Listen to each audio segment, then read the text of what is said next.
아, 이게 지금 그거구나. 아, 이게 상승세 기형 패턴 중에서 뭐 어떤 재료가 없어도 사실은 어느 정도의 조정은 한마디로 직전 저점의 지지를 확인하는 구간이다라고 생각을 하시면 되는데, 안녕하십니까. 이미 부자, 예비 부자, 예비 재벌, 예비 간물주, 건물주, 형님, 누님들 어서 오세요. 4시간 봉상으로 보시면은 이 상승세 기형 패턴이라는 게 결국 그거거든요. 고점도 높여가고 저점도 잘 높여가고 있는 와중에 변동성이 줄어드는 걸 뜻합니다. 그래서 지금 천장을 3번 쳤잖아요. 이제 마지막 오버슈팅이 나오고 나면 아마도 세기 패턴으로 인해서 어느 정도의 조정이 불가피하다. 불가피라는 표현은 좀 그렇고, 아마도 그 조정의 재료로 쿼드러플 위칭데이, 그러니까 내마녀의 날이 활용되지 않을까, 사용되지 않을까, 그런 재료로 사용되지 않을까. 다만 이 위칭데이라고 해서 무조건 뭐 하락만을 했던 건 아닙니다. 오히려 상승했던 날들도 있지만 7대3의 비율로 상승했던 경우보다는 직전일보다 하락했던 경우가 2배 이상 많습니다. 그러니까 한 70%의 확률로 쿼드러플 위칭데이에서, 그러니까 내마녀의 날에서는 70%의 확률로 하락을 했다. 네. 근데 아마도 지금 현재의 상승세 기형 패턴과 내마녀의 날이 겹치면서 좀 조정을 만들어내지 않을까라는 생각이 듭니다. 네. 오늘 관점이 뭐 방송 초반에 벌써 나왔어요. 그죠? 그러나 우리는 매수 지점 자체가 지금 여기서 어느 정도의 상승세 기형 패턴이 보여진다고 하더라도 매도 재매수를 하실 필요는 없어요. 그러나 이 내용을 알고 계시면서 이게 지금 그거구나. 이게 상승세 기형 패턴 중에서 뭐 어떤 재료가 없어도 사실은 어느 정도의 조정은 한마디로 직전 저점의 지지를 확인하는 구간이다라고 생각을 하시면 되는데, 직전 저점의 지지를 확인할 수밖에 없는 상승세 기형 패턴 플러스 내마녀의 날, 그러니까 쿼드러플 위칭데이, 이게 이제 조금 약간 재료로 사용되면서 심리적으로 영향이 있기는 할 것으로 추정이 되나 무서워하실 필요는 없다. 다만 내가 알고 있는 상태에서 이게 지금 내마녀의 날하고 공교롭게도 상승세 기형 패턴으로 인해서 어떤 직전 저점에 지지를 확인하러 가는 이런 양상인데, 이게 그 쩔코 동생이 얘기했던 그거구나 라고 생각하시면서 보시는 거랑, 아무것도 모르고 있다가 갑자기 뭐야, 쩔코 동생 이제 시작이라며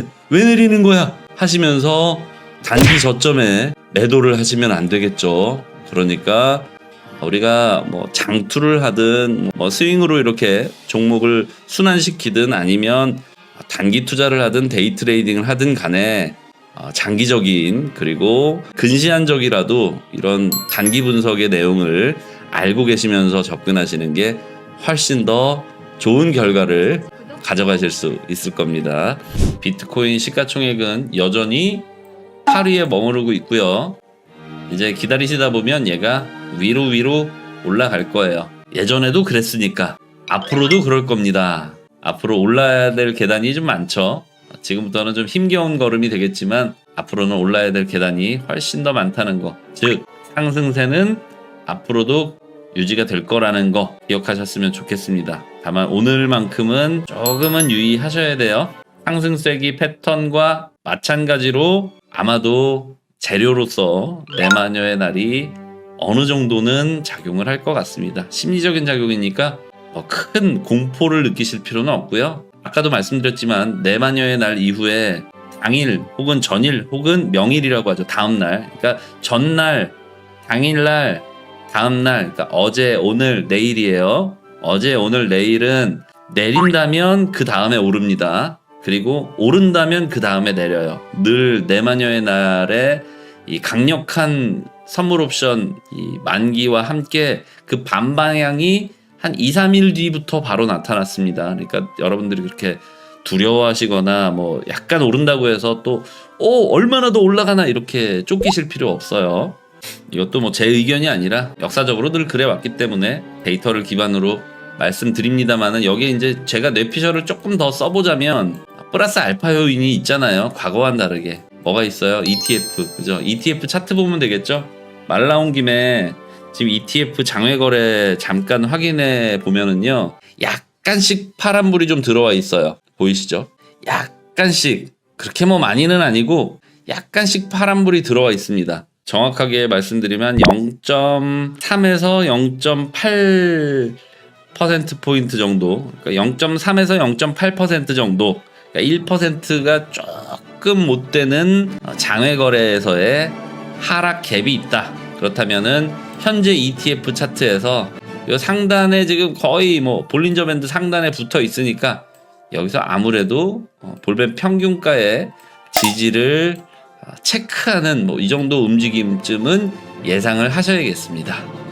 자, 이제 몇 초 안 남았어요. 9초 남았으니까 PPI 1.8 조금 많이 높은 편이에요. 예측치가 1.1이니까 조금 좋지 않습니다.